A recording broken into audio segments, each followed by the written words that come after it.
বিশ্ব ছড়ায় উঠিয়াছি একা।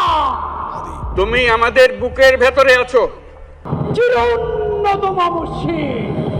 এবং চিরদিন বাংলাদেশ যতদিন আছে তুমি সকল বাংলাদেশির বুকের মধ্যে থাকবে।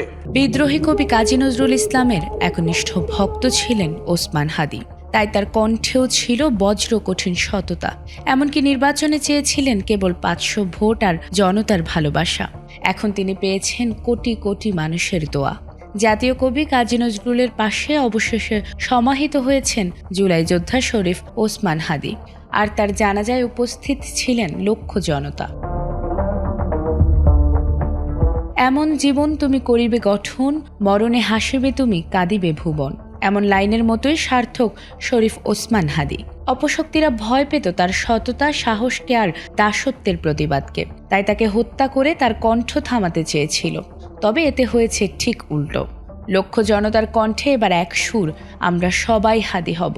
আর সেই সুরেই এবার যেন সামিল হয়েছেন প্রধান উপদেষ্টা ডক্টর মোহাম্মদ ইউনূসও। তোমার কাছে আমরা ওয়াদা করতে এসেছি, তুমি যা বলে গেছো সেটা যেন আমরা পূরণ করতে পারি। সেই ওয়াদা করার জন্য আমরা একত্র হয়েছি। সেই ওয়াদা শুধু আমরা নয়, পুরুষানুক্রমে বাংলাদেশের সব মানুষ।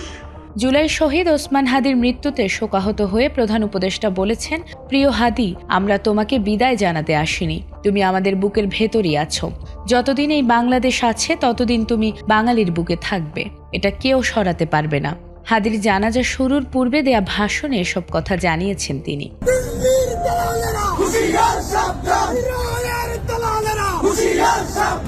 শহীদ হাদী বাঙালির কানে দিয়ে গেছেন এমন এক মন্ত্র যা জাতি কখনো ভুলবে না।